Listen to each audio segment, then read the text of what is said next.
저번에 왔던 학생 손 들어 보실래요? 지난번에도 왔던 분? 많이들 지난번에도 오셨고 또 오셨구나. 고맙습니다.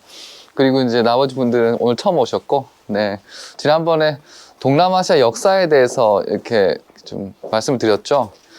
옛날부터 시작해가지고 그 베트남 전쟁까지 이렇게 말씀드렸는데, 오늘 처음 오신 분도 있고, 그 다음에 저번에 오셨어도 한 달이 넘게 지났기 때문에 또 좀 기억이 가물가물할 수 있으니까 좀 중요한 그 역사적 내용을 좀 복습을 하고, 그 다음에 국제정세, 동남아시아 국제정세 말씀을 드릴 텐데, 가장 중요한 그 이슈 중에 남중국해 그 갈등이 있어요. 남중국해가 어딘지 혹시 아시나요?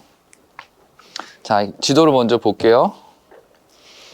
자, 이 동그라미 친 부분이 세계 지도에서 이제 동남아시아라고 불리는 그런 지역이 되겠어요. 그리고 그 남중국해라는 곳이 여기입니다. 여기 중국의 남쪽에 따라서 이 남중국해인데, 베트남에서는 동해라 그러지 않나요? 이스트시? 아닌가요? 아무튼 남중국해 여기에 보시면은 여기 필리핀, 말레이시아, 베트남 뭐 이렇게 있는데, 여기 가운데 여기 섬들을 두고 중국하고 여기 동남아시아 나라들하고 그 분쟁이 되게 심각하게 일어나고 있어요. 거기에 지금 미국이 개입하고 있고, 그래가지고 미국과 중국이 군사 충돌을 벌일 수 있는 아주 위험한 지역이 되겠어요. 그래서 왜 여기서 이렇게 분쟁이 많이 발생하는지 그것을 좀 자세히 말씀을 드리고, 그 다음에 각 나라의 주요 이슈, 정세들을 좀 간략하게 소개를 드리도록 할게요. 하여튼 여러분들 제 얘기 듣다가 잘 이해가 안 되거나 궁금한 게 있으면 언제든 손 들어서 말씀해 주세요. 자, 그 동남아시아는 총 11개 나라로 구성되어 있어요. 저번에 보셨던 분들도 다시 한번 보세요. 자, 여기가 대만은 아닙니다. 대만은 그 중국의 일부라 그래가지고 동북아죠, 동북아. 동남아시아는 여기 대만 밑으로 여기 필리핀부터 시작해가지고 여기 이제 두 군데로 되어 있는 게 이게 말레이시아입니다. 말레이시아. 그다음에 여기 가운데 여기가 브루나이라는 왕국이에요. 그 술탄이 다스리고 있어요. 술탄이 뭔지 아세요? 술탄은 이슬람 왕이에요. 이슬람 왕. 그러니까 이슬람을 믿는 사람들이 거의 대부분이고, 이슬람 율법에 따라서 이렇게 통치되는 나라예요. 그래서 그 왕이 이제 술탄인데, 술탄이 다스리는 나라, 여기 브루나이. 그 다음에 요 밑에가 인도네시아. 그 다음에 인도네시아 요 제일 끝부분에 동티모르가 있습니다. 동티모르. 그 다음에 내륙으로 가면은 여기가 베트남. 그 다음에 여기가 라오스, 캄보디아. 그 다음에 여기가 태국. 그 다음에 여기가 미얀마. 이렇게 11개 나라를 이제 동남아시아라 그래요. 혹시 이 중에 가본 나라 있으세요? 가본 나라. 어느 나라 가봤어요? 필리핀? 아, 근데 여행 갔다고 저번에도 얘기했던가요? 그죠? 그 다음에 베트남 하노이 갔다 왔어요. 하노이? 하노이에 무슨 일로 갔어요? 그 삼촌이 거기 계셔가지고. 아, 그래요? 삼촌 뵈러? 하노이만 있다 왔어요? 네, 하노이에 한 3박 4일. 그래요? 그 베트남 고향이 어디예요? 저 하노이하고 호치민이 중간에 있어요. 하팅이에요. 하팅? 네. 중간에 있어요. 다낭하고 가까워요? 조금 가까워요. 다낭하고 가까워요? 한 요쯤에? 네. 여러분들 다낭 들어봤어요? 다낭? 가본 사람? 다낭 많이 가보셨네? 그 학생 가보셨어요? 다낭에 그 해수욕하러 간 거예요? 놀러. 예. 그 직항타워 갔죠? 네. 그쵸? 인천에서? 어디서? 부산? 네. 부산에서? 네. 김해공항에서? 한국 사람들 가보니까 진짜 많지 않아요? 그 다낭은 거의 한국 해수욕장이라도 과언이 아닌 것 같아요. 정말 많아. 한국 관광객들이 제일 많이 가는 데일걸요. 아마 그 동남아시아에서. 아무튼 이렇게 잘 기억해 두세요. 그리고 이제 또 흥미로운 거는 이 11개 나라들이 중에 이제 동티모르 빼고 그 나머지 10개 나라들이 그 아세안이라고 동남아시아 국가연합 이런 거를 이제 결성을 해가지고 있어요. 그래가지고 이 아세안 그러니까 그 개별 국가로는 좀 힘이 없어 보여도 아세안이라고 하는 이렇게 그 국가연합, 그러니까 유럽의 유럽연합처럼 이런 거를 만들어서 대외적으로는 우리는 아세안이다, 아세안 국가다, 뭐 이렇게 이제 얘기를 많이 해요. 67년에 이게 창설이 됐는데 1967년 위에 있는 5개 나라 인도네시아, 말레이시아, 싱가포르, 필리핀, 싱가포르, 태국 이렇게 5개 나라가 1967년에 아세안을 결성하기로 했어요. 그리고 보시면 브루나이가 1984년 가입했어요. 왜 1984년이냐? 이때 독립을 했어요. 독립. 그 영국의 식민지였다가 1984년에 독립을 했어요. 독립하자마자 이제 가입을 했고 베트남이 1995년, 그다음에 라오스, 미얀마가 1997년, 그다음에 마지막으로 캄보디아 1999년. 그다음에 동티모르는 지금 가입 신청을 했고 거의 가입이 이제 조건부로 승인됐어요. 왜냐하면 동티모르는 2001년에 독립했거든요. 좀 늦게도 독립했기도 했고 근데 가입 신청을 독립하자마자 뭐 했는데 아직도 받아들이지 않고 있다가 이제 겨우 조건부 가입 뭐 이렇게 됐는데 브루나이는 좀 다르죠. 84년에 독립하자마자 바로 가입시켜줬는데 동티모르는 아마 미기적 거리고 있어. 잘 받아주기가 좀 이유가 뭘까? 먼저 5개 나라가 그 위에 5개 나라 67년에 이 아세안을 결성하기로 한 이유가 뭐였다 그랬죠? 지난 시간에 기억나요? 뭐였어요? 네, 공산주의 확산을 막기 위해서. 1967년은 무슨 전쟁이 벌어지고 있었어요? 여기서 이 지역에서 베트남 전쟁. 베트남 전쟁이 벌어지고 있는 중에 반공국가 5개 나라가 모여가지고 야 우리 공산주의 확산을 좀 막아보자. 우리 뭉쳐야지 안 그러면은 그 힘들다. 왜? 이 각 나라들도 다 국내에서는 그 공산주의 세력이 굉장히 강했어요. 그래서 막 그 뭐죠? 게릴라 이런 것들도 활동하고 있고 그래서 막 내전도 막 발생하고 그래서 이제 이게 그 한 나라만의 문제가 아니다. 그래서 공동으로 대응하자. 자 그러면은 공산주의 확산을 왜 막아야 되죠? 뭐 이상한 질문인가요? 너무나 당연한 얘기를 묻는가요? 자, 공산주의를 확산이 되면 뭐가 문제가 되나요? 우리나라도 한국전쟁 때 북한이 쳐들어왔는데 그 힘들어 막았죠. 그죠? 왜 막았을까요? 공산주의가 되면 뭐가 나쁘죠? 왜 뭐가 나쁜 것 같아요? 이러면 앞에 앉게 후회하실 것 같은데. 네. 공산주의 확산을 왜 막아야 되죠? 네? 가장 어. 근본적으로는 네. 사상이 맞지 않기 때문에 국민들의 많은 갈등을 빚을 것 같습니다. 공산주의 사상은 왜 맞지 않죠? 공산주의가 원하는 게 뭐죠? 평등? 평등 아닌가요? 평등? 공산주의? 계급을 없앤다는 것, 계급을 없애고 모두가 다 평등해지는 세상을 꿈꾸는 거 아닌가요? 그게 나쁜 거예요? 예. 네. 일당 독재. 뭐 그러면 좀 자유가 많이 제약될 수 있다. 그래서 그 자유를 강조하는 거예요, 사실은. 공산주의를 반대하는 입장에서는. 근데 가난한 사람들 입장에서는 이게 나쁜가요?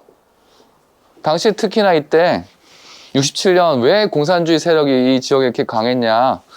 이 지역에 살고 있는 대부분 사람들은 농민이었어요, 농민.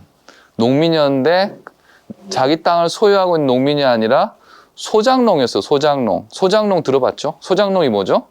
내 땅을 갖고 있지 않고 지주한테 땅을 빌려서 농사를 짓고 얼마를 이렇게 갖다 지대라고 지대, 렌트라고 영어로 렌트로 이렇게 또 지주한테 갖다 줘야 되고, 그래서 막 열심히 농사를 지었는데 많은 부분을 갖다 주고 나는 뭐 여전히 가난하고 뭐 이런 문제가 있었던 게 소작농제죠. 우리 한국도 일제 시대 때 소작농 비율이 어마어마하게 높아졌어요. 근데 여기도 마찬가지예요. 그 식민지 시대에 그 식민 정부가 이제 그 협력하는 이제 소수의 이런 이제 지주들, 그죠? 에 도움을 받아가지고 그 이제 지배를 한단 말이에요. 대신에 이 지주들한테 어마어마한 땅을 이렇게 가질 수 있도록 이렇게 도와주는 거죠. 그래서 이제 땅을 이렇게 헐값에 거의 어쩌면 이제 강제로 막 이제 사들이는 거예요. 그래서 막 어마어마하게 큰 이런 그 농지를 이렇게 갖게 되고, 그런 현상이 우리나라에서도 일제시대 때 있었고, 이 동남아시아 전역에도 그런 일이 발생한 거예요. 그래가지고 대부분의 사람들은 농민인데 소작농이에요. 그럼 소작농의 일생일대 꿈은 뭐겠어요? 그렇죠. 내 땅을 갖는 거죠. 내 땅을. 그죠? 내 땅을 갖는 게 아무리 뭐 좀 작더라도 내 땅을 가지고 내 땅에서 농사져서 내가 이제 수확한 작물을 내가 소유하는 게 일생의 목표인 거예요. 그죠? 꿈이겠죠. 자, 그거를 이뤄주겠다 약속한 사람들이 공산주의자들이었어요. 당시에. 그러니까 공산주의가 인기 있을 수밖에 없죠. 그래서 한국도 마찬가지예요. 북한에서는 공산군이, 남쪽에서는 이제 공산군이 이제 소련이죠. 소련이 이렇게 진주를 하고, 남쪽은 이제 미국이 진주를 하고, 그래서 이제 소련이 진주한 북쪽에서는 공산주의자들이 정권을 잡아요. 자, 김일성이 이끄는 공산주의자죠. 자, 김일성이 정권을 잡고 제일 먼저 한 게 뭔지 아세요? 바로 토지개혁. 토지개혁이 뭐냐? 지주들의 땅을 뺏어다가 소작농들한테 나눠주는 거예요. 그럼 어떻게 되겠어요?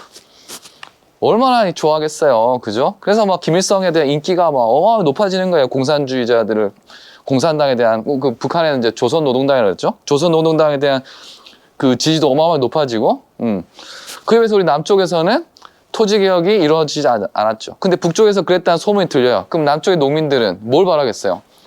우리도 땅을 갖게 해달라고 요구할 거 아니에요. 그죠? 그래가지고 농민들의 반란이라든지 뭐 공산주의자들이 그들의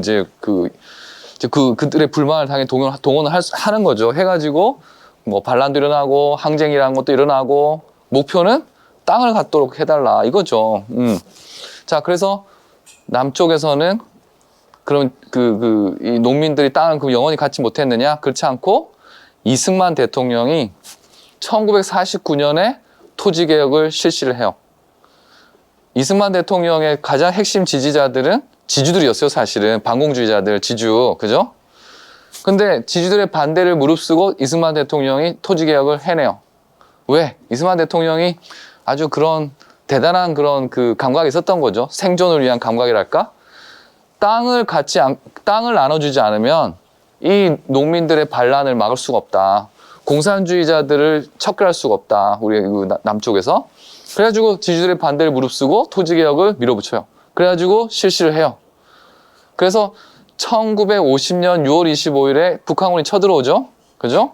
그때 우리 남쪽의 농민들은 이미 다 땅을 갖고 있었어요. 땅을 갖고 있었어요.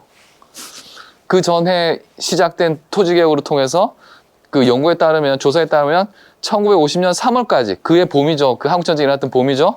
3월까지 우리 남쪽에서도, 우리 한국에서도 사실상 소작농이 없어져요. 모두가 다 땅을 갖게 돼. 근데 그 북한하고 차이는, 북한은 무상몰수, 무상분배. 그냥 뺏어가지고 그냥 공짜로 나눠준 거예요. 근데 남쪽에서는 유상몰수, 유상분배. 지주들한테 땅을 좀 저렴하게 좀 사가지고 농민들한테 저렴하게 이렇게 판 거죠. 그래서 농민들이 뭐 재산이 많지 않으면은 좀 작은 땅, 재산이 좀 모은 사람들은 좀 큰 땅. 어쨌든 자기 땅을 갖게 된 거죠. 그게 한국전쟁이 북한 입장에서 실패한 가장 큰 이유였어요, 이게. 북한군이 내려가지고 동무들 기뻐하십시오. 드디어 여러분들 해방시키러 왔습니다. 그죠? 땅을 나눠드릴게요. 무슨 소리야? 내 땅 이미 갖고 있는데 절로 가. 이렇게 이제 내 땅을 지키기 위해 싸우게 되는 거죠. 그래서 그런 얘기를 해요. 이들을 연구한 학자들이 북한이 1950년 6월이 아니라 1949년 6월, 1년만 먼저 쳐내려왔어도 어떻게 될지 모른다는 거죠. 어쨌든 이승만 대통령의 가장 큰 업적 중에 하나가 이 토지개혁을 실시함으로써 농민들의 수건을 풀어주고, 그죠? 그로 인해서 이 공산주의의 확산을 막았다. 하여튼 이게 그 동남아시아의 역사랑 우리 한국의 역사가 전혀 다르지가 않아요. 다 같이 이렇게 식민지 경험을 했고, 우리는 이제 일본한테, 이 나라들은 좀 이따 보여드리겠지만, 그 서구 열강들, 뭐 프랑스, 뭐 영국, 뭐 네덜란드 뭐 이런 나라들한테, 그 다음에 식민지 시절을 겪었던 것도 거의 비슷하고, 그 다음에 이제 식민지 시절에 독립운동, 또 이제 좌익계열, 우익계열 막 나눠서 했던 거, 그 혹시 아세요? 우익계열이 이제 뭐 소위 민족주의 계열이라 하고, 그 김구 선생이 있죠, 김구 선생이 우리나라에서는 이제 민족계열의 지도자였죠. 좌익 계열은 이제 공산주의자들도 독립운동을 했죠. 이게 나눠져서 했는데, 여기 동남아시아 국가들도 마찬가지, 똑같이. 자, 그럼 이 위에 5개 나라는 공산주의 확산을 왜 막으려 했을까요? 공산주의가 확산되면은 뭘 일으키죠? 자유를 잃고, 그건 사람들이 이제 그 자유를 잃는 거고, 이 나라 지도자들 입장에서는 뭐가 제일 겁이 나요? 공산화가 되면? 예? 토지를 잃어요? 그러니까 지주들은 토지를 잃게 된다. 그래서 지주들은 이제 공산주의를 반대하겠죠? 그 다음에 기업인들은 어때요? 기업인들은 공산주의를 좋아할까? 싫어할까? 왜 싫어할까요? 공산주의가 되면? 더 이상 자신의 소유가 아니니까. 그쵸. 자기 소유의 공장도 없어지고, 말 그대로 물건을 판다고 그 이윤이 내게 되는 게 아니잖아요. 막 기업인들도 싫어하죠. 자, 공산주의가 확산되면은 공산화가 됐어. 예를 들어서 뭐 베트남이 공산화가 됐어. 그러면 그 전에 베트남에 이제 물건을 팔 수 있었는데 더 이상 물건을 못 팔죠. 시장을 잃는 거예요. 시장을 잃어버리는 거죠. 그래서 시장을 잃는 거를 막기 위해서 단결을 또 하는 거죠. 그리고 이제 요 나라들은 왜 90년대 가입이 됐을까요? 90년대 가입된 이유는 95년 베트남의 경우에 이제 95년에 이르면은 베트남이 더 이상 공산주의 국가가 아니게 되는 거죠. 공산주의 계획 경제를 폐기한 거예요, 폐기하고 시장 경제를 받아들인 거죠. 물론 이제 공산당이 통치는 하지만 중국 생각하면 돼요, 중국 공산당이 통치하고 있지만 중국은 자본주의예요, 공산주의예요, 경제가? 완전 자본주의죠. 시장 경제를 그냥 다 받아들였잖아요. 마찬가지 개혁들이 베트남, 라오스, 미얀마, 캄보디아 그 과거에 다 여기도 공산주의 국가였어요. 근데 그런 나라들이 시장 경제를 받아들이고 나서 이제 시장 경제를 받아들였다는 거는 뭐예요? 서로 이제 무역이 된다는 거죠. 여기다 이제 물건을 팔 수 있고, 그죠? 그제서야 이제 받아들인 거예요. 자, 그러면은 이 아세안의 가장 중요한 목적은 뭘까요? 공동의 이익. 더 이상 이제 뭐 공산주의 위협은 없잖아. 그죠? 뭐 지역 안보, 뭐 그렇게 걱정할 거 없어요. 우리나라처럼 뭐 북한이 뭐 미사일 쏜다 이런 것도 뭐 없고 여기는. 뭐가 가장 이들의 공통의 이익일까요? 시장이죠, 시장. 경제, 그렇죠? 단일 시장을 만들어가지고, 큰 시장을 만들어가지고, 이 인구도 좀 이따 보여드리겠지만 되게 많거든요. 이 거대한 시장을 만들어서 우리가 다 같이 한번 잘 살아보자. 돈도 많이 벌고. 그게 이 아세안의 가장 중요한 사실상의 목적이에요, 목적. 왜 이렇게 붙어 있느냐. 그렇지만 동티모르는 그러면 왜 이렇게 가입을 미루고 있을까요? 가입 승인을 왜 이렇게 안 해주고 자꾸 민의적 될까? 별로 먹을 게 없으니까. 동티모르는 굉장히 가난한 나라예요. 자, 요 브루나이는 1984년에 독립하자마자 어서 오세요 하고 바로 가입시켰어. 브루나이는 굉장히 부자 나라예요, 부자 나라. 석유가 나요, 석유가. 그래서 이 동남아의 산유국, 저기 뭐 사우디, 뭐 이번에 월드컵 하고 있는 카타르 이런 데처럼 기름 때문에 어마어마하게 부자인 나라예요. 그러니까 그 아세안이 뭐 어떤 그 목적을 가지고 창설이 됐고, 그 다음에 오늘날도 뭐를 가장 중요하게 생각하는지 아시겠죠? 자, 인구가 굉장히 많습니다. 이쪽에 전 세계 지금 6억 8천만 명이 넘었어요. 요 10개 나라, 아세안의 10개 나라만 지금 얘기하는 거예요. 세계 인구의 한 10분의 1에 해당하는 그런 나라죠. 그런 이제 지역이죠, 여기가. 인도네시아가 인구가 2억 8천만이 넘었어요. 세계 4위 인구 대국입니다. 다시 1위는 어디라고 그랬죠? 인구 1위, 세계 1위? 중국. 2등은 어딜까요? 인도. 3등은 미국. 미국이 3위예요. 3억 5천만 좀 넘은. 인도네시아 바로 그 다음에요. 굉장히 인구가 많은 그 대국이죠, 대국. 그다음에 필리핀도 1억 넘고, 베트남도 곧 1억 이제 넘을 테고, 태국, 미얀마 이런 데 다 인구가 우리나라보다 많죠. 자, 그리고 경제가 굉장히 빨리 성장하는 곳이에요. 한국에게는 이제 두 번째 무역 파트너가 아세안입니다, 아세안. 1위는 중국인데 지금 격차가 매우 줄어들어가지고 이제 몇 년 내로 이제 아세안이 1위가 될 거라는 예상이 있어요. 특히나 중국은 여러분들 사드 사태 혹시 기억나요? 사드 사태? 그 미사일 방어 체계를 우리 한국에 한다니까 중국이 막 열받아가지고 그래가지고 이렇게 막 경제 보복하고 그래가지고 야 이거 중국에 대한 그 의존도가 너무 높으면 안 되겠다. 그래가지고 탈중국 대안이 뭐냐? 동남아다. 그래가지고 특히나 또 동남아 국가들하고 교육을 더 많이 하기 시작했죠. 그래서 이제 몇 년 내로 이제 1위가 될 겁니다. 다음에 그래프를 한번 보시면은 이게 이제 GDP 성장률 그래프예요. 요 세계평 2003년부터 2018년까지 15년간 그래프인데 이 세계 평균이 여기입니다, 여기. 세계 평균이 여기고 동남아시아의 아세안의 10개 국가가 다 그보다 더 위에 있죠. 지난 한 15년, 20년 정도 세계 평균보다 훨씬 더 성장을 빨리 하고 있죠. 그죠? 특히나 여기 가장 성장률이 높은 나라들이 캄보디아, 베트남, 라오스, 필리핀, 미얀마 이런 이 동남아에서도 가난한 나라들 이런 나라들의 성장률이 굉장히 제일 높죠. 이게 전 세계에 이런 지역이 없어요. 여기밖에. 아프리카나 남미나 이런 데 여전히 가난한 나라들 많은데 그런 곳에서는 가난한 나라들이 성장률도 제일 낮아요. 발전이 없어요. 그래서. 근데 가난한 나라들이 가장 높은 성장을 기록해서 이렇게 격차가 줄어든다는 거죠, 이게. 동남아시아가 유일합니다, 유일해. 그래가지고 왜 동남아시아는 다른 곳이랑 다를까? 이렇게 경제가 좋을까?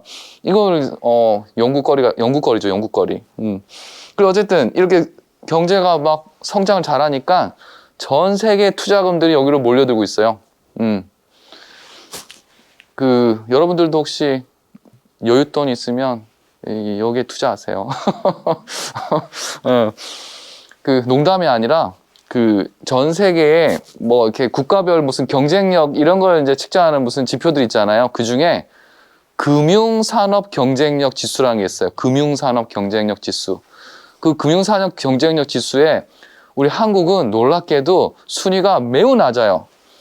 우리나라 무슨 제조업이라든지 세계 최고 기술도 많이 가지고 있고 잘하는 데 많잖아요. 근데 금융산업은 우리 한국이 경쟁력이 세계 100인가 막 그래. 그에 비해서 이 싱가포르랑 말레이시아는 세계 최고 수준의 금융 경쟁력을 갖고 있어요. 이게 왜 그럴까? 그럼 금융이 뭔지부터 알아야겠죠? 금융하면 떠오르는 게 뭔가요? 저희 뒤에 가운데 있는 학생 금융하면 떠오르는 게 뭐죠? 뭐가 금융이죠? 금융? 신용이 뭐죠?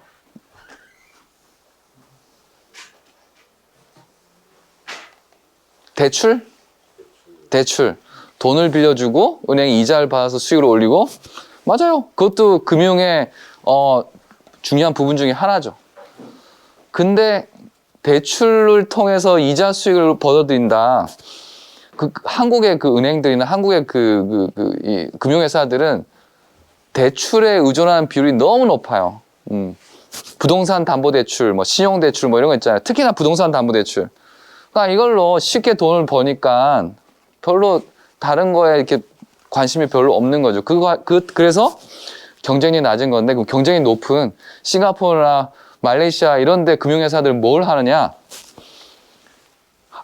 지구상의 한쪽에는 돈이 남아 돌아. 돈이 막 남아. 그래서 어딘가 투자를 하고 싶어 해. 그다음에 또 다른 한쪽에서는 투자를 필요로 해요. 우리도 공장도 짓고 싶고 하고 싶은데 돈이 없네? 돈 좀 빌려주세요.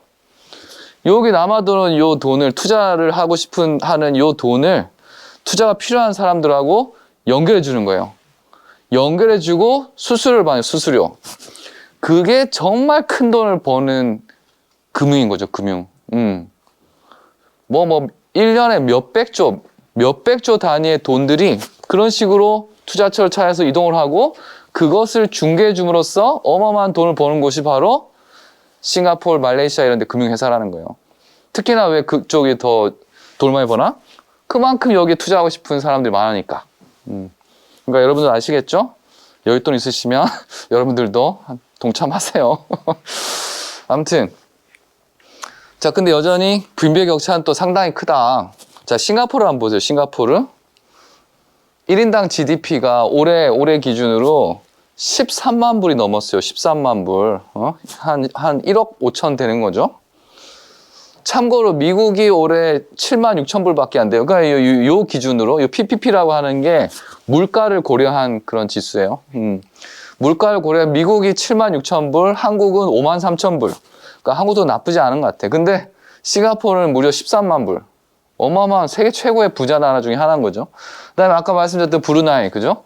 석유 때문에 부자, 여기가 이제 7만 4천 불. 석유가 많이 난다는데도 뭔가 싱가포르에 비하면은, 뭔가 좀 하찮아 보여, 그죠? 말레이시아도 그게 나쁘진 않아요. 3만 2천 불. 태국도 2만 불 넘었고. 하여튼 이런 나라들에 비해서 보세요. 이 필리핀, 라오스, 캄보디아, 미얀마, 만 불 혹은 만 불도 안 되죠? 옛날엔 다 같이 가난했는데, 이 싱가포르는 어마어마하게 이렇게 성장을 했고, 요 밑에 나라들은 특히 필리핀 같은 나라도 요 나라들은 이제 또 공산주의 또 했기 때문에 좀 그런 것 쳐도 필리핀 같은 나라는 과거에는 일본 다음으로 잘 사는 나라였다고 그래요. 60년대까지. 근데 이렇게 돼버렸어. 도대체 이거 뭐지? 어떻게 해야 경제가 성장, 어떻게 해야 필리핀처럼 막 경제가 이렇게 성장하지 못하지? 또 이것도 이제 사람들이 연구를 하고 있죠. 그래서 또 동남아시아가 또 주목을 받고 있고, 그다음에 정치적으로도 민주주의도 있고, 독재도 있고, 권위주의라고 할 수 있는, 그다음에 중간에 준민주주의라고도 있어요. 그러니까 체제도 굉장히 다양하죠. 자, 민주주의는 뭘 민주주의라고 이제 정의를 하냐? 오직 기억해 두세요. 오직 경쟁적인 선거를 통해서만 권력을 획득하는 체제. 그게 민주주의예요. 그러니까 여기서 지금 얘기하는 그게 이제 비교정치학자들이 이제 쓰는 기준이에요. 민주주의가 뭐라고요? 오직 경쟁적인 선거를 통해서만 권력을 획득하는 체제. 그러면은 민주주의 아닌 게 뭐냐? 독재가 뭐냐? 그 외 다른 방법으로 권력을 얻는 게 독재라든지 권위주의라고 할 수 있는 거죠. 민주주의가 아닌 거죠. 군사정권 같은 경우는 뭐죠? 쿠데타, 그죠? 쿠데타로 이렇게 권력을 잡죠? 그 다음에 군주제, 왕정, 우리나라 조선시대, 민주주의 아니잖아요. 거기 권력을 어떻게 획득해요? 거기는 세습이죠, 세습. 그렇죠? 세습을 통해서 그러죠? 그 다음에, 경쟁적인 선거가 중요해요. 경쟁적인 선거를 하긴 하는데, 예를 들어서 북한도 선거를 해요. 근데 북한의 선거가 경쟁적이겠어요? 경쟁적이라고 하는 거는 야당도 있고, 야당이 잘하면, 인기가 있으면 야당이 승리를 해가지고 정권 교체도 가능해야 되는 거죠. 근데 정권 교체가 불가능해. 하지만 선거는 해. 그런 거는 경쟁적인 선거가 아니에요. 알겠죠? 여기 가운데 준민주주의라고 하는 여기 세 나라, 캄보디아, 싱가포르, 태국, 여기가 바로 선거를 하긴 하는데, 야당도 있고, 선거도 하는데, 정권 교체가 사실상 불가능한 그런 나라들을 그 준민주주의라고 불러요. 너무 또 독재라고 하면 또 이렇게 또 싫어해가지고 너희들은 한 중간쯤 되는 준민주주의다.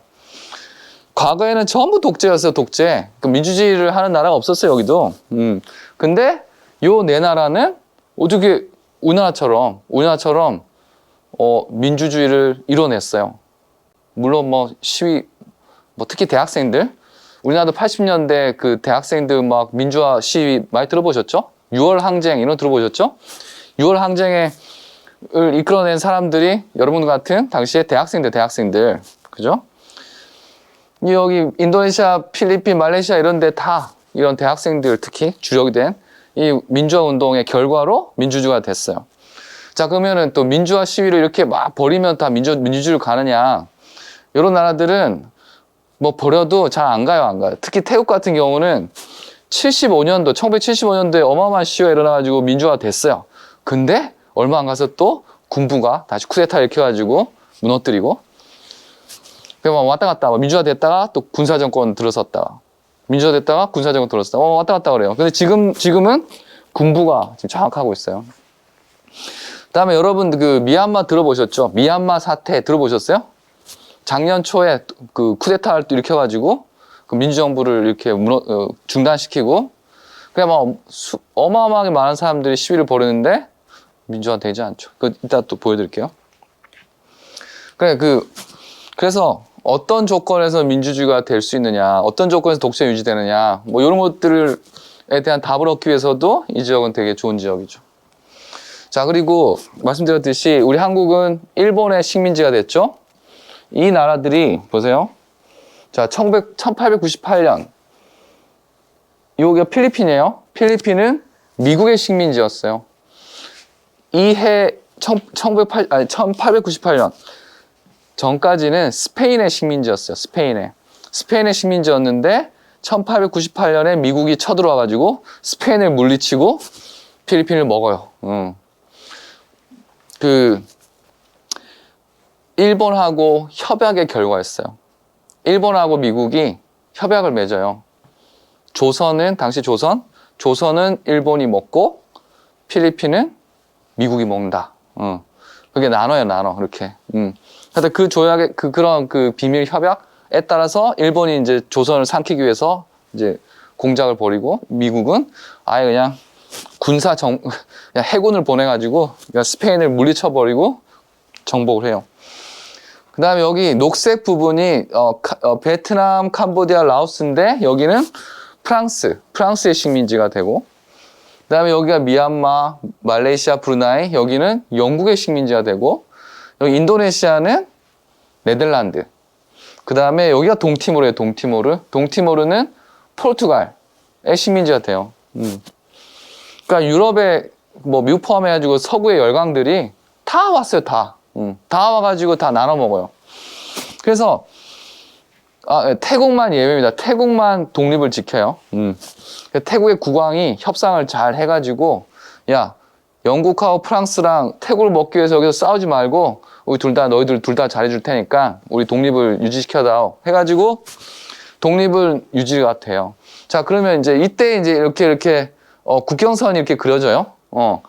태국 왕이랑 여기 프랑스랑 협상을 해가지고 이렇게 국경을 이렇게 정해요.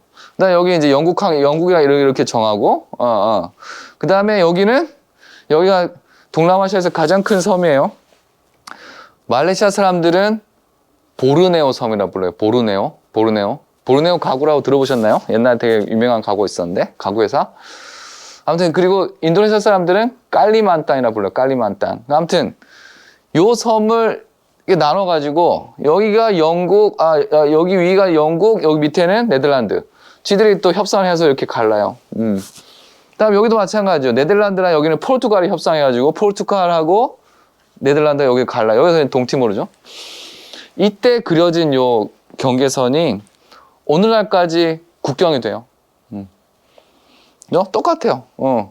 이때 그려진 거예요. 그래서 이제 말레이시아, 인도네시아 되고 여기가 이제 태국, 여기 말레이시아, 그다음에 여기 버마로 되는데 지금 미얀마죠. 그다음에 이렇게. 그러니까 식민지 시대에 그려진 국경선이 오늘날까지 유지되고 있다. 그렇게 된 가장 큰 이유 중에 하나는 사실상 이 시기에 그 국가 정체성이라는 게 생겨요. 혹은 민족 정체성이나 국가 정체성. 그 전에 예를 들어서 이 섬에 살고 있는 사람들이 여기 살든 뭐 그냥 섞여 살고 있었죠. 근데 이렇게 국경이 그려지고 여기 영국이 지배하고 여기는 이제 네덜란드 지배하고 하면서 다른 제도, 다른 정책에 적용을 받잖아요. 그래서 이제 그때부터 이제 여기 사는 사람들하고 여기 사는 사람들이 이제 달라지기 시작하는 거예요.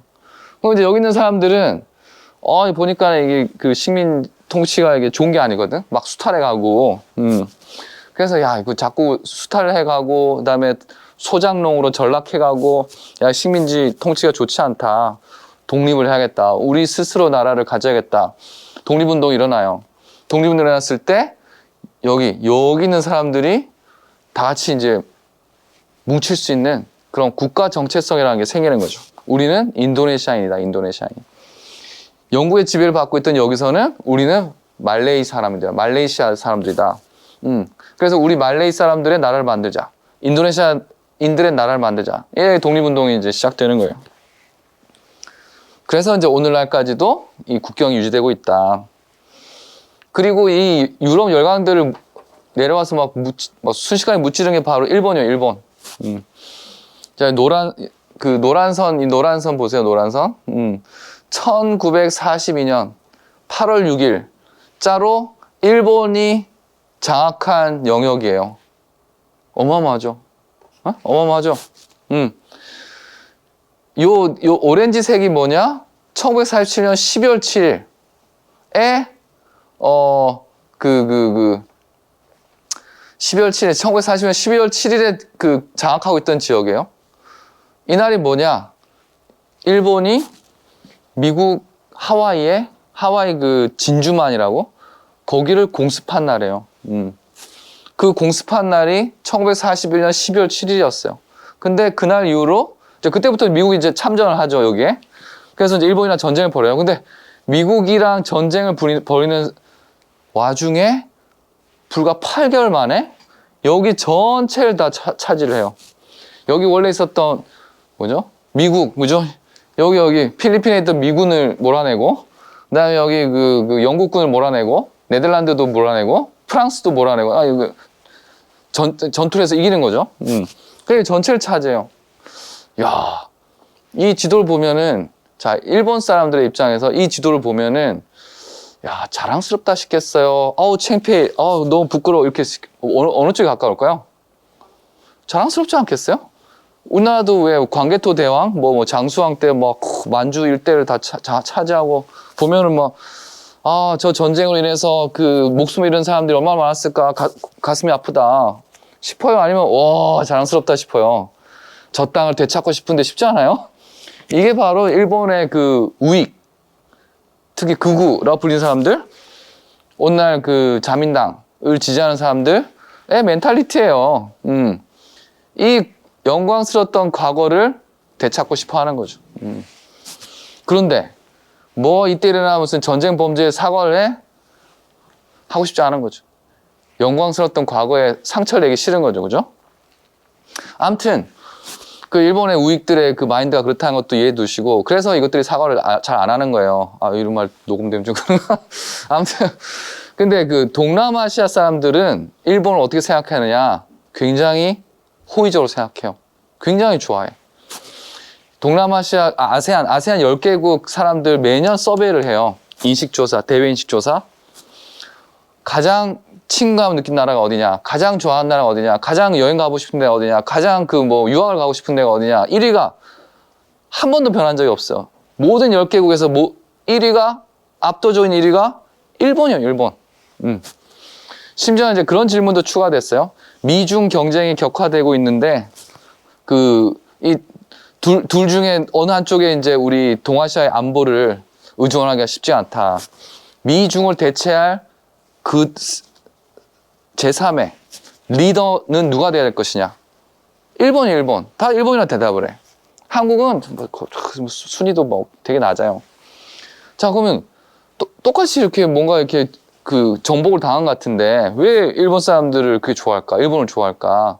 한국 사람들이랑 처음에 이렇게 뭔가 처음에 이제 맞닥뜨게 됐을 때 경험이 완전히 다른 거죠. 달랐던 거죠. 우리 한국이나 중국 사람들한테는 일본은 침략자로 다가왔어요. 우리 나라 멀쩡히 갖고 있었는데 일본이 뺏어갔잖아요. 근데 여기 동남아시아 국가들은 어때요? 이전에 이미 어느 다른 나라에 지배를 받고 있었죠. 독립운동을 아무리 막 하여서 싸우는데 이 유럽인들이 너무 세. 예를 들어서 미얀마 예를 들면 미얀마는 영국이 지배하고 있었는데 영국 몰아내려고 그 독립군도 창설되고 해서 엄청나게 싸워요. 근데 영국이 너무 세. 못 이겨. 근데 일본군이 와가지고 순식간에 그냥 뿌벅 묻히는 거예요. 일본은 동남아시아에 해방군으로 온 거예요. 해방군. 아시아는 아시아인들이 다스려야 된다. 대동아 공영권 들어봤죠? 대동아 공영권. 큰 이 동아시아를 같이 번영하는, 공영하는, 같이 번영하는 이런 지대로 만들자라는 기치로 내려가니까 동남아 사람들이 환영하냐, 환영. 어서 오세요. 해방군, 해방군.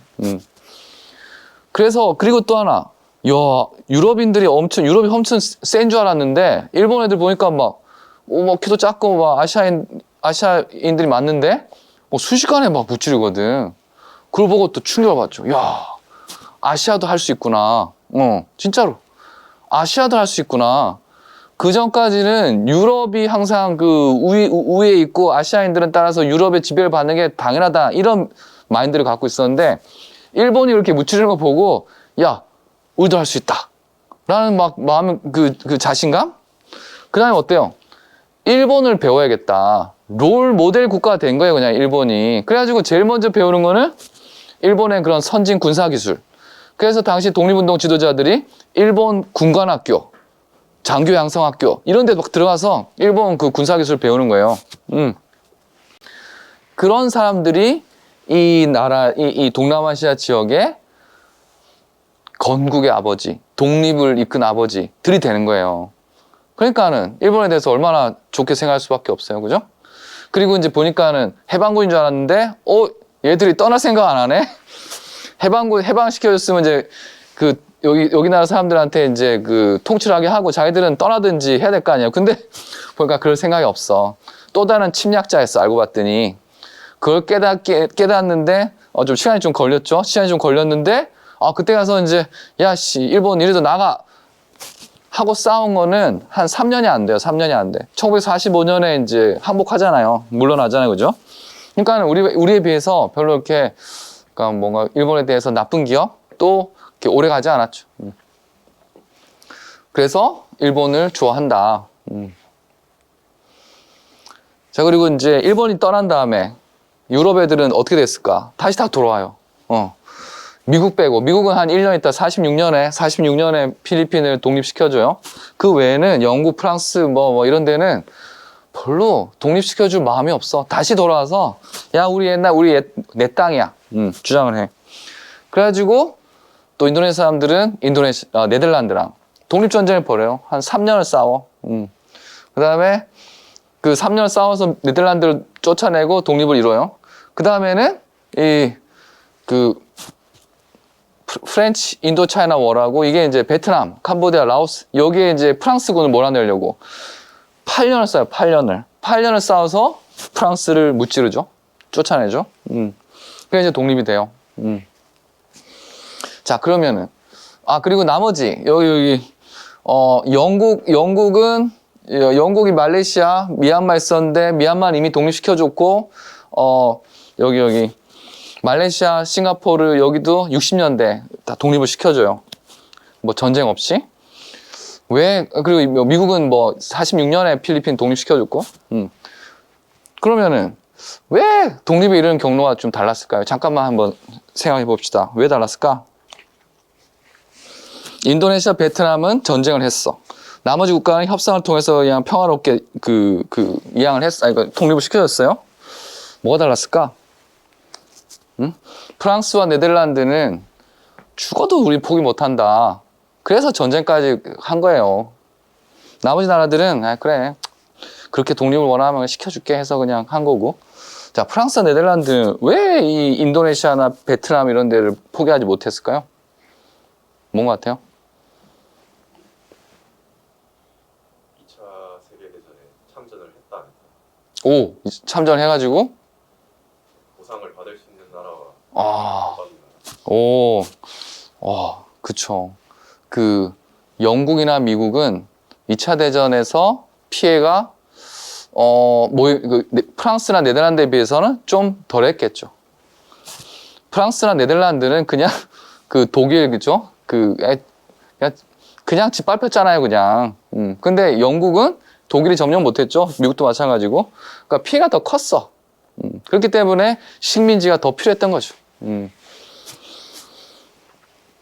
맞습니다. 그리고 영국이나 미국은 식민지를 포기했어도 또 이렇게 개척할 시장이 많아. 그죠? 근데 이 두 나라는, 그만큼 개척할 시장이 뭐 많다고 볼 수가 없었던 거죠. 그래서 또 인구도 많았어, 인구도. 인도네시아, 베트남 이런 데 보세요. 막 되게 인구도 많잖아요.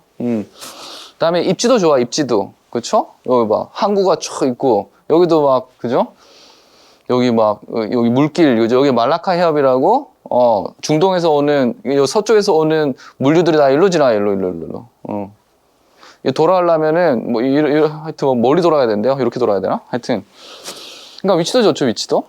그다음에 인구도 많아요. 인구가 많다는 거는 시장이 크다는 시장이. 시장이 크다는 거죠. 내 물건을 독점적으로 팔 수 있는 그런 시장이 크다는 거죠. 구매력이 크고, 그죠? 자, 그리고 이제 남중국 해외 위기에 대해서 좀 말씀을 드릴게요. 아까 말씀드린 것처럼.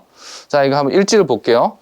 2005년 1월 8일에 중국 순찰함이 베트남 어선에 발포를 해가지고 9명의 베트남 어부들이 죽어요.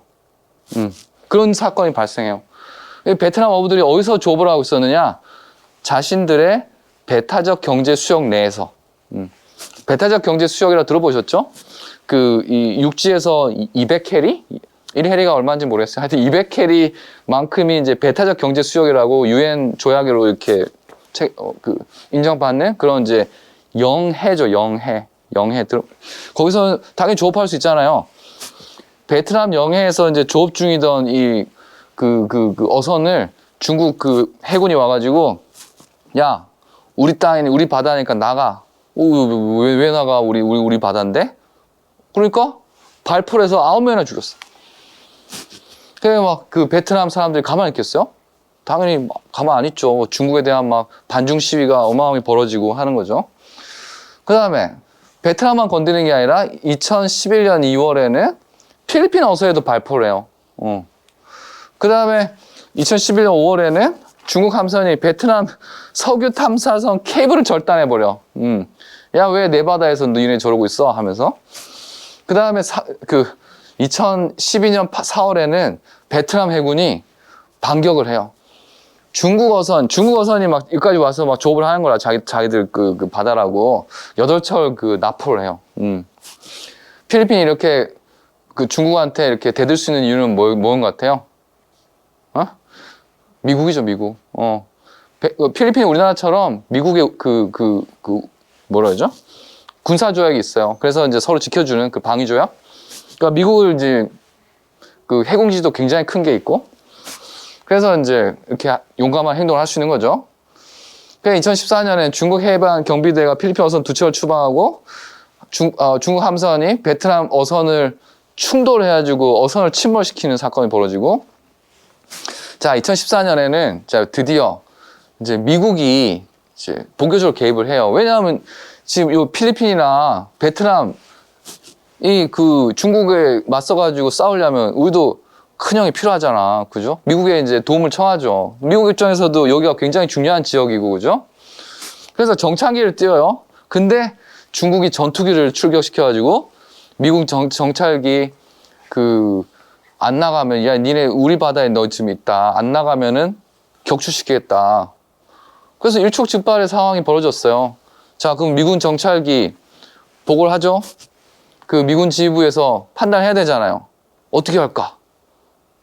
전투기가 격추시킬지 모르니까는 도망간다? 그러면 이게 면이 상하잖아. 그죠? 그렇다고 계속 있다가 진짜 격추당하면 그 다음 어떻게 해요? 미군도 전투기를 출격시키거나 뭔가 보복 조치를 해야 될 거 아니야. 그러면 이제 잘못하면 전쟁이 일어날 수도 있죠. 미국이 이때 꼬리를 내려. 정찰기를 돌려. 굉장히 치욕스러운 순간이죠. 그래서 미국이 그렇다고 가만히 있겠어요? 가만히 놔두면은 더더욱 이제 자기들 바다라고 이럴 텐데, 심지어는 15년에는 인공섬을 건설해요. 흙을 부어가지고 만들어. 그래가지고 이거 우리 거다, 이거는. 거기다가 이제 그것도 이제 막 활주로도 만들어서 이제 공군, 전투기가 이착륙 가능한 그런 이제 인공섬을 만들어. 그래서 이제 미국이 이때 이제 당한 그런 치욕을 만회하고자 이제 본격적으로 개입을 해요. 2015년 10월에 Freedom Navigation Operation이라고 자유항행 작전이라고, 이거를 이제 여기서 복지를 벌여요. 뭐냐면 이 남중국해 일대에 자유롭게 항행을 할 수 있도록 만들겠다. 그래가지고 항공모함 항공모함과 전투기 이런 것들은 이제 본격적으로 이제 여기다 넣는 거예요. 이렇게까지 하니까 중국이 이 항공모함을 격추시키는 수는 없잖아요, 또. 그 중국이 이제 또 한 방 먹은 거죠. 자, 그래 그 필리핀이 그 미국의 그 힘을 또 믿고 있는 필리핀이 국제상설재판소, 중재재판소 여기다가 중국이 주장하는 거는 부당하다라는 제소를 했는데 16년 7월에 그러니까 중국의 주장은 부당하다라는 판결을 내려요. 자, 무슨 주장이냐, 중국이. 자, 보세요. 여기 지금 그 파란색 선 보이죠? 이 파란색 선이 이 각국의 200캐리 배타적 경제 수역이에요. 배타적 경제 수역. 유엔 조약으로 이렇게 협의로 이렇게 인정을 받는, 네, 여기가 이제 베트남의 200캐리 그 배타적 경제 수역인 거죠. 여기가 필리핀의 경제 수역이고, 여기가 이제 브루나이고, 여기가 말레이시아고, 뭐 이런 거예요. 중국이 주장하는 자기 바다라는 건 뭐냐? 이 빨간 선 있죠? 빨간 선이에요, 빨간 선. 이 전체가 자기 바다라고 그러는 거예요. 그래가지고, 이런 데서 이제 조업 중인 그 베트남 어선들, 그 다음에 이런 데 있는 필리핀 어선들을 공격하는 거예요. 딱 보면 어때요? 이게 말이 안 되잖아. 그죠? 중국의 주장이 말이 안 되잖아요. 이거를 구단선이라 해요, 구단선. 9군데 그 지점을 찍어가지고 이은선이라 해서 구단선이라 불리는데, 말 그대로 그 200캐리 배타적 경제 수역을 깡그리 무시하는 거잖아요. 얘들의 주장의 근거는 뭐냐? 이 옛날부터 우리가 다 우리가 관리했던 바다다. 언제부터? 명나라 때부터. 명나라 때부터 우리가 이 바다를 전체를 우리가 다 우리 바다라고 관리하고 있었는데, 그 아편 전쟁 이후로 이제 중국이 막 그 서양 열강들한테 막 뭐 뜯기잖아요. 그때부터 우리가 이제 잃었다. 그 잃었던 바다를 되찾아야 된다. 이게 중국의 주장이에요. 딱 봐도 너무 무리한 주장이잖아. 그죠? 왜 이렇게 무리한 주장을 해서 이 나라들의 인심을 잃을까? 그죠? 궁금하죠? 이게 더 궁금한 건 또 여기 있어요. 이게 기존의 중국의 그런 태도랑 너무 달라. 자, 보세요. 그 국경 지역의 분쟁 지역이 16군데가 있었어요. 16군데. 그러니까 중국이 지도를 생각해 보시면은 요 서쪽하고 북쪽엔 뭐가 있죠? 러시아, 옛날 소련, 그죠? 서쪽에는 뭐 아프가니스탄, 뭐 키르기스탄, 무슨 그 스탄 국가들이 이렇게 있고, 걔네들이랑 뭐 인도 파키스탄도 있고, 하여튼 걔네들이랑 16군데에서 이렇게 분쟁이 있었는데, 놀랍게도 16군데 다 중국이 양보했어요. 니네 가져. 전부 다 양보를 했어. 타협 시도라는 게 타협을 했다는 거예요. 그리고 섬 지역은 4군데가 총 지금 지금 분쟁 지역인데, 한 군데는 내주고, 3군데는 지금 절대 못 내줘 하고 있고, 자국 영토가 이제, 화이트 드래곤 트레일 아일랜드라고 1957년. 이때는 그 베트남하고 이렇게 분쟁 중인 섬이 있었는데, 놀랍게도 이때는 베트남한테 그 섬을 줘요. 그래, 니네 해. 근데, 요 파라셀, 스프레틀리, 군도라는 게 여기 남중국해 여기 얘들이에요. 파라셀, 스프레틀리 요런데. 이건 절대 안 보단데. 그 다음에, 자국 영토, 홍콩, 마카오, 타이완, 대만. 이런 데는 절대 양보할 생각이 없죠. 내 나라라고 생각하니까. 거의 뭐, 이 애들이, 센카쿠 아일랜드라는 건 이제 동중국해. 여기는 그, 대만 위에 있는 거, 대만. 일본하고 지금 분쟁 중인. 거의 뭐, 도대체 이게 뭐길래, 에? 여기가 도대체 뭐길래, 거의 뭐, 대만, 마카오, 홍콩, 급으로 이렇게 절대 포기 못 한다. 이렇게 하고 있는 거잖아요. 도대체 뭐, 이유가 뭐냐, 도대체. 그 프라벨이라고 하는 학자가 뭐 이런 얘기를 했어요. 이건 뭐냐면 과거에 16군데 분쟁 지역을 다 내줬잖아요. 도대체 왜 내줬지? 자, 관심 전환 전쟁 이론이라는 거는 뭐 그런 거예요. 막 국내 상황이 어수선해. 막 나를 막 되게 싫어해. 사람들이 막 나보고 물러나라 해. 막 그럴 때 사람들이 관심을 돌리는 거예요. 그 이웃 나라랑 이렇게 전쟁을 해가지고. 그러면 이제 사람들이 관심이 이제 일로 갈 거 아니에요. 그게 이제 관심 전환 전쟁 이론이라는 건데, 이 중국 사람이 맞지 않죠? 이 16군데 그 양보한 걸 봤더니 다 국내 위기가 심할 때 그 양보를 했어. 이거 희한하죠? 그래서 이제 봤더니, 관심 전환 평화도 있다. 뭐냐면 국내 위기를 해결하는데 주변 나라들의 도움이 필요하다. 그럴 때는 양보를 한다는 거예요. 이들의 도움이 있어야 내 위기를 해결할 수 있어. 그러면 이제 양보를 하는 제일 좋은 수단 중에 하나가 그 분쟁 지역을 주는 거죠. 양보하는 거죠. 그죠? 그래. 티벳, 신장 지역 들어봤죠? 여기에 막 분리독립 운동이 막 일어났었어요. 1950년대. 그때 요 서쪽 지역 나라들한테 그 분쟁 지역을 나눠줘. 야, 니네 가져. 대신에 요 분리운동 이거 진압하는 걸 도와다오. 이 분리운동 하는 사람들이 막 국경을 막 넘어서 왔다 갔다 이렇게 자유롭게 하면 안 되잖아. 그럼 진압이 힘들겠죠?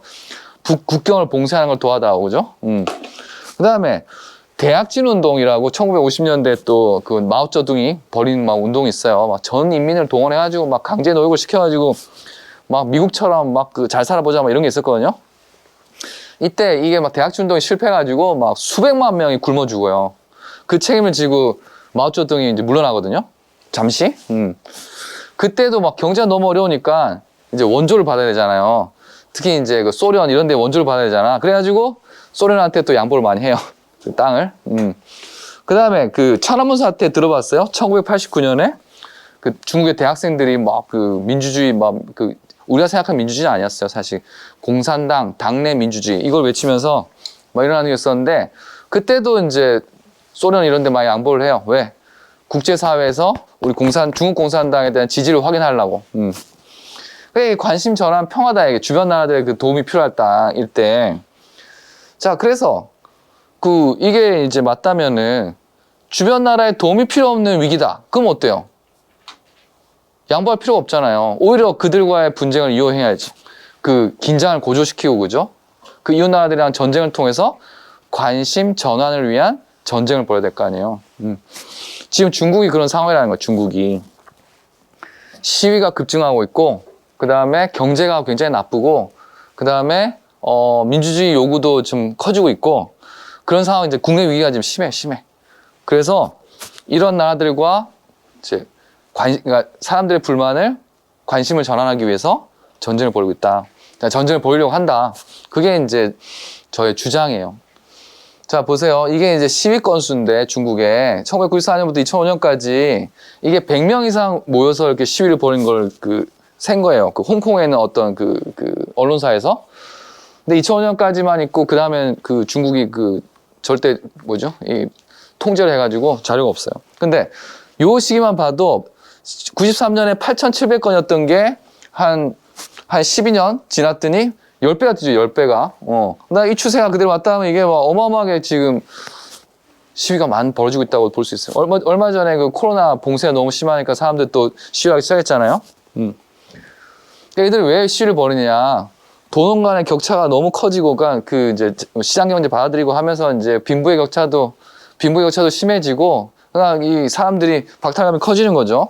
그다음에 막 개발하면은 막 환경 오염도 심해지고, 막 보상도 잘 안 해주고 그런 것 때문에 시위도 하기도 하고, 그다음에 이런 거 의료비, 교육비 이런 게 이제 부담이 커지면서 또 시위를 벌여요. 그 전에 공산주의 할 때는 적어도 이제 뭐 의료, 교육은 다 국가에서 이제 다 대줬어요.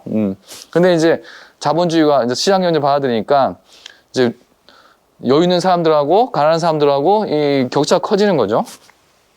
그다음에 부패 문제 때문에 또 시위를 벌이기도 하고. 하여튼 시위가 막 엄청나게 급증하고 있어. 게다가 지금 경제도 안 좋죠.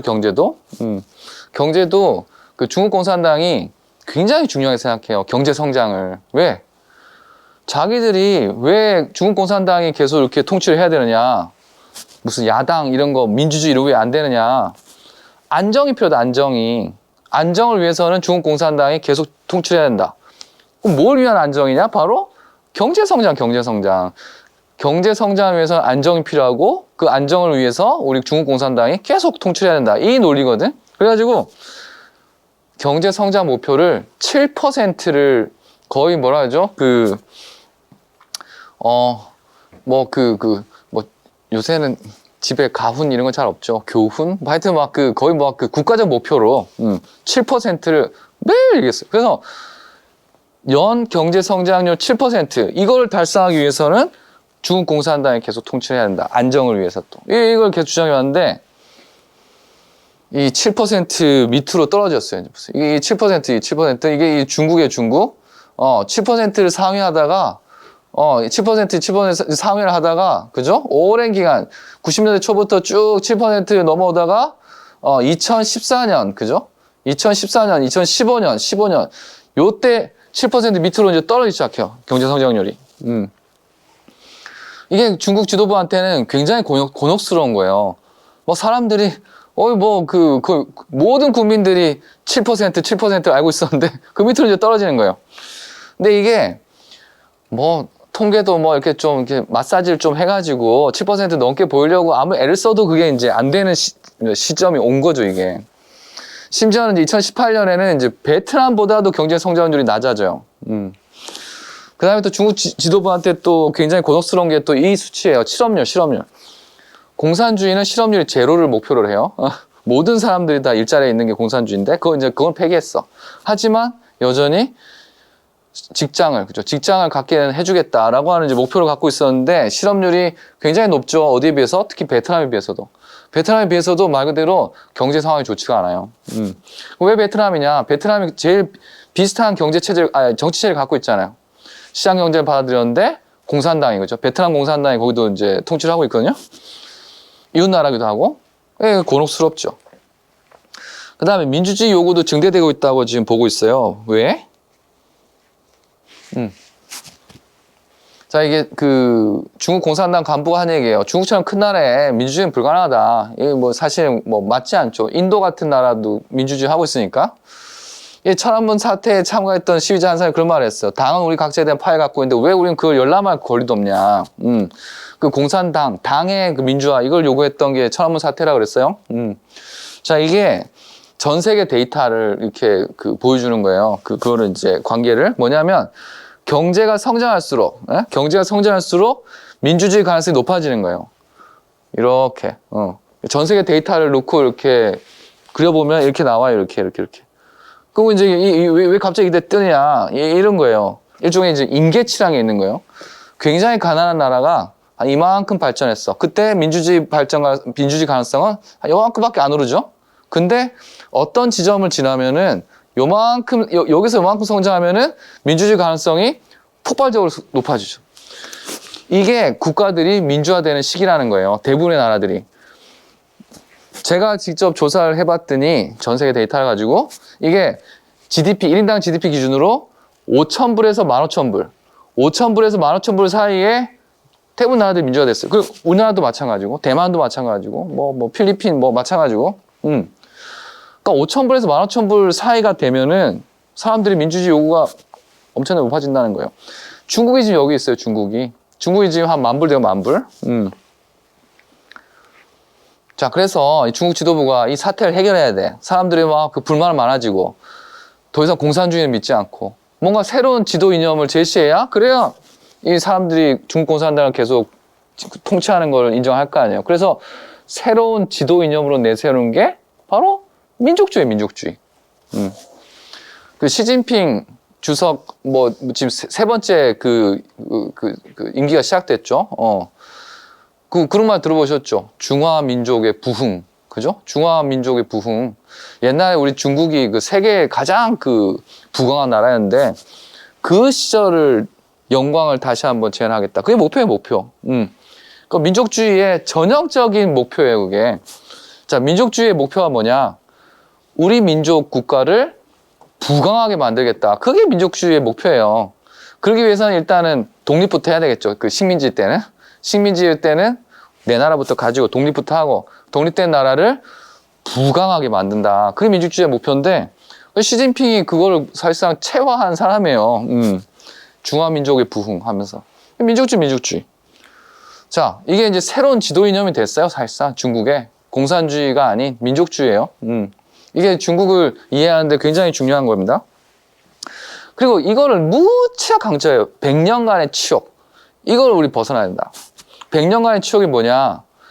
1849년의 아편전쟁부터 1949년, 1949년에 이제 중국 공산당이 국민당을 무찌르고 이제 중국을 통일한 그 100년간 이 치욕을 우리가 잊으면 안 된다. 다시 우리 중화민족의 부흥을 위해서. 이 서울 열강하고 일본 이 애들 덕 때문에 우리나라가 막 갈갈이 찢겨졌다. 그리고 또 미국 때문에 또 대만을 잃었다. 대만을 수복할 수 있었는데 국민당이 져가지고 대만을 쫓겨났는데 그 공격을 준비하고 있었는데 미국이 그 대만을 지켜주는 바람에 그래가지고 우리 대만을 그 영원 잃었다. 이걸 되찾아야 된다는 거예요. 되찾아. 지금 우크라이나 전쟁 이후에 지금 그런 얘기가 지금 높아지고 있어요. 중국이 대만을 공격할 것이다. 이건 필연적이다. 그 언제냐 시간 문제다 이거는. 미국이 확실하게 중국이 이제 대만을 이제 공격하면 미국이 확실하게 대만을 지켜줄 것이다. 아니면은 중국이 공격을 하더라도 미국은 대만을 보호하지 않을 것이다. 지금 둘 중에 어느 쪽인지 아직 모르거든요. 미국이 그렇다고 우리는 반드시 지켜줄 거다 또 안 해요. 왠 줄 알아요? 미국이 확실하게 대만을 지켜준다 그러면은 대만이 독립선언을 해버린다니까요. 대만이 독립선언을 해버리면 골치 아프잖아요. 중국은 대만이 독립하는 거를 절대 바라지 않는데 대만이 그렇다고 미국이 지켜주기에 확실하다 그러면은 독립을 선언해버리면은 중국이 가만 안 있고 진짜 공격을 하게 되면 큰일 나잖아요. 그래서 미국은 이거를 전략적 모호성이라고 그래요. 전략적으로 모호한 걸 유지하고 있어요. 중국은 언제 그러면 공격할 것이냐, 대만을. 공격하더라도 미국이 개입하지 않을 것이다. 라는 게 좀 더 분명해지면 그때 공격한다는 거죠. 자, 그래서 그 전까지 민족주의의 주요 원천은 일본, 미국, 대만이었어요. 일본이 무슨 이제 그 과거사를 이렇게 그러니까 조작하는 교과서 같은 거 수정해가지고 예를 들어서 뭐 위안부 문제라든지 뭐 이런 학살 이런 거 은폐하려는 시도를 벌이면은 우리 한국에서도 막 반일 감정이 높아지잖아요. 중국에서는 대규모 반일 시위가 일어나요. 대규모 반일 시위. 사실 우리나라 사람들도 일본의 지배 기간 동안 많은 고통을 받았지만 중국 사람들은 들도 만만치가 않거든요. 예를 들어서 뭐 남경 대학살 이런 거 들어봤어요? 그 중국의 남경이라는 곳에 국민당이 있었는데 이제 일본이 이제 거기를 이제 공격을 하는데 정말 열심히 오랫동안 그 버티고 싸우거든. 그래서 일본군이 많은 그 피해를 입어요. 결국 이제 일본군이 이제 이겼죠. 화가 난다고 그 남경에 있는 사람들을 막 학살을. 그때 뭐 몇십만 명, 몇백만 명, 하여튼 수많은 중국인들을 막 죽여요. 그러면 그 중국 사람들이 일본에 대해서 좋은 생각을 갖고 좋은 감정이 있을 수가 없죠. 그래서 이제 그런 남경 대학살 이런 거 뭐 없었다, 뭐 이런 이제 누가 발언했다 그러면은 들고 일어나는 거예요. 이제 그 중국에서. 중국에서 그 시위는 허락을 받아야 할 수 있는 거 아시죠? 반일 시위가 대규모로 일어난다는 거는 중국 정부가 그 허용한다는 거죠.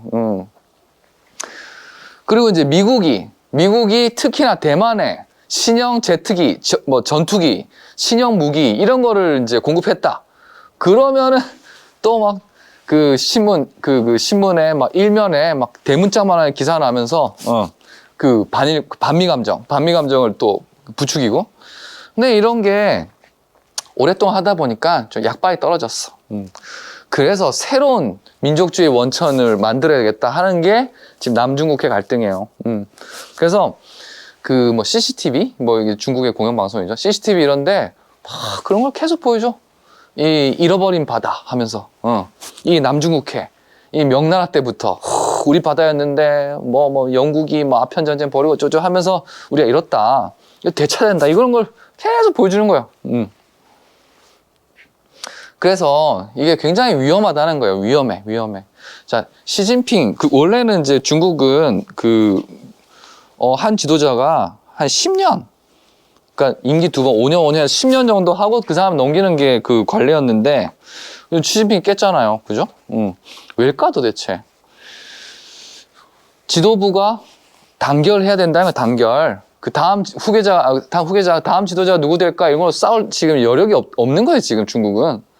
워낙 지금 이 국내 상황이 지금 심상치 않기 때문에 그래서 이렇게 똘똘 뭉쳐서 시진핑을 이렇게 추대를 하는 거예요. 그리고 이제 그 사람이 계속 강하게 통치를 할 수 있도록 이렇게 돕는 거죠. 그리고 거기에 반대하는 좀 반대파랄까 라이벌 이런 사람들은 다 제거되고. 기존에는 중국의 지도부가 세 개의 그 파벌이 있었어요. 상해파, 공청단, 그 다음에 시진핑 있는 태자당. 태자당이 이제 옛날 뭐 그 혁명 원로들의 후손들이 태자당. 그게 이제 시진핑 거기거든요. 공청단, 후진타오라고 아세요? 후진타오가 공청단 그 리더고, 그 다음에 상해방은 그 저기 장쩌민 그 옛날 주석. 요 세 파가 이렇게 돌아가면서 이렇게 그 지도자를 이렇게 됐는데, 지금은 이제 요 두 파가 사실상 숙청돼서 숙청. 없어. 이제 태자당만 남았어요. 그러니까 그렇게 내부를 이렇게 단속을 쪼이는 거는 그만큼 불안하다는 뜻이에요, 불안하다는 뜻. 그리고 이제 이거를 해결하기 위해서 하여튼 일전을 불사할 것이다. 대만, 그 다음에 남중국해. 둘 다, 특히 미국도 그냥 좌시할 수는 없는 거고. 그래서 중국과 미국이 한판 붙는다. 어디서? 제일 가능성이 높은 게 대만. 그 다음에 여기, 남중국해라는 거죠, 남중국해. 근데 제가 봤을 때는 남중국해가 더 가능성이 높아요. 왜냐하면 대만은 쉽게 건드리기 쉽지 않잖아요. 근데 여기는 뭐 얼마나 좀 쉽게 좀 더 접근이 가능하거든. 그러다가 충돌이 일어났다. 그러면은 커질 수 있는 거죠, 그죠? 그래서 하여튼 주시할 필요가 있고요. 그다음에 주요국 정세는 지금 시간이 다 된 것 같은데, 시간 관계상 생략하고 여러분들 이 슬라이드 공유가 되나요? 네? 슬라이드 공유가 되나요? 공유가 되죠. 슬라이드를 보시고 뭐 이런 일들이 지금 벌어지고 있다. 좀 참고를 하시고요. 그다음에 네. 그래요. 질문 궁금하신 거 질문해 주세요. 네네. 저 아까 슬라이드에 브루나이 왕국도 독재라고 적혀 있던데 네. 그 석유가 그렇게 많이 나고 하는데도 그 중남미 쪽에 베네수엘라 같은 데 보면은 이제 지도자가 개판이면은 저렇게 망하는 경우가 있는데 독재라도 좀 잘 돌아간 이유가 있을까요? 그렇죠. 뭐 독재라고 다 개판이 되는 건 아니에요. 말 그대로 요즘에 운이 좋게 좋은 지도자를 만난다. 그러면은 뭐 잘 될 수도 있죠. 근데 하여튼 뭐 사우디나 쿠웨이트나 이런 산유국들, 중동의 그런 산유국들이랑 브루나이 비슷해요. 국왕이 모든 걸 다 소유하고 있어. 우주전이 다 소유하고 있어. 완전 최고 부자야. 이렇게 선심이랄까? 그러니까 뭐 교육, 의료 이런 것들도 국왕이 제공하는 거예요. 무료로. 그 다음에 국민들의 세금이 필요 없어요. 그래가지고 소득세도 없어. 세금도 받지 않고, 그리고 이제 요즘 이제 석유값도 점점 떨어지고 그다음에 자원이 고갈될 수 있잖아요. 그래가지고 석유에 의존하지 않는 새로운 그런 첨단 기술이라든지 대체 에너지 뭐 이런 데도 투자를 하고 있고, 사우디아라비아의 빈 살만이라는 왕세자가 왔다 갔다 하고 막 신문에 나오고 하잖아요. 빈 살만이 지금 사우디에서 하고 있는 어마어마하게 큰 프로젝트 중에 하나가 바로 석유를 쓰지 않는 그런 재생에너지 로만 가동되는 그런 도시를 지금 건설하고 있거든요. 거기 우리나라 기업들도 막 참여하고 싶어 하고, 브루나이도 뭐 비슷합니다. 근데 더 근본적으로 왜 어떤 독재는 그렇게 좀 별로 상황이 안 좋고, 우리 북한처럼 어떤 독재는 괜찮고, 또 사실 그것도 되게 중요한 연구 주제죠. 또 뭐 혹시 한 분 더? 예. 대만에서 전쟁 가능성이 있다고 하셨는데 네네네. 미국이 예를 들어 말라카 제도를 막으면 석유를 천연하면 뭐 이길 수 있다라고 얘기를 하는데 가능성 있는데도 맞아요. 되게 좋은 얘기예요. 아이고. 자, 말라카 해협이 어디냐면은, 여기에요, 여기. 여기. 여기를 봉쇄해버리면은, 여기 삥 돌아가야 되는데, 이게 뭐, 굉장히 시간도 많이 걸리고, 연료 소모도 많고, 그래가지고, 뭐, 굉장히 힘들대. 그래가지고, 여기가 막히면은 중국 입장에서는 굉장히 곤란하죠. 그래서 중국도 여기를 장악하고 싶어 하는데, 미국이 가만두지 않죠. 그래서 여기는 사실상 미국이 장악하고 있어요, 지금. 그래서 중국이 하는 일이 뭐냐. 1대1로 들어봤어요? 실크로드, 21세기 실크로드 해가지고 위로, 그죠? 그 러시아 뭐 이런 통해서 이제 송유관 이런 것들을 통해 가지고 이게 막히더라도 문제없이 공급받을 수 있도록 루트를 다변화하고 있죠. 그리고 중국이 아프리카에도 산유국도 있잖아요. 리비아라든지 거기에도 어마어마하게 투자를 하고 있어요. 그 아프리카에서 나는 석유를 바로 가져올 수 있도록 이 중동에서 오지 않고도 그 하여튼 그 저희가 중요한 거 맞습니다. 거기에 따라서 이제 또 중국이 또 대응을 하고 있고 준비를 하고 있고. 네. 하나 더 네네네네. 이게 저번 저 1찬 들었었는데 네네네. 여쭤보고 싶었었는데 어. 그 동남아 지역이 뭔가 언어가 비슷하면서도 다 다른데 어떻게 그게 또 아세안이라는 그걸로 잘 뭉쳐질 수 있는지. 네네네. 그쵸. 그 언어가 다 다르고 종교도 막 되게 다양하고 그 종족도 막 수도 없이 많고 하는데 어떻게 이렇게 유지되느냐. 가장 중요한 공동의 이익을 공유하고 있잖아요. 바로 경제 성장. 그런 경제 성장을 위해서 이렇게 우리 같이 하나의 시장을 만들어야 된다. 그게 여전히 그 다 같은 이익을 공유하고 있기 때문에 다 목표를 다 공유하고 있기 때문에 그래서 아직도 잘 유지되고 있는 거죠. 그 외에는 잘 안 돼요. 예를 들어서 뭐 남중국해에서 중국이 막 저런 짓을 했어. 그러면은 아세안 입장에서는 우리 회원국이 당하고 있잖아. 그러면 이제 중국을 비난해야 될 거 아니에요. 그런 비난 성명 못 내요. 왜? 10개국 중에 중국의 원조나 도움을 많이 받고 있는 나라도 있거든요. 그 대표적인 게 이제 캄보디아 같은 경우. 절대 못 내게 그 중국에 대한 비난을 동참하지 않죠. 그다음에 미얀마에서 막 학살한단 말이죠. 그 시위에 벌이는 시민들을. 거기에 대해서도 비난 성명을 못 내요. 왜? 자기 나라에 또 그런 문제를 갖고 있는 나라들도 있거든. 그러니까 정치나 뭐 다른 쪽에서는 협력이 잘 안 돼요. 오직 잘 되는 데는 그 경제. 예.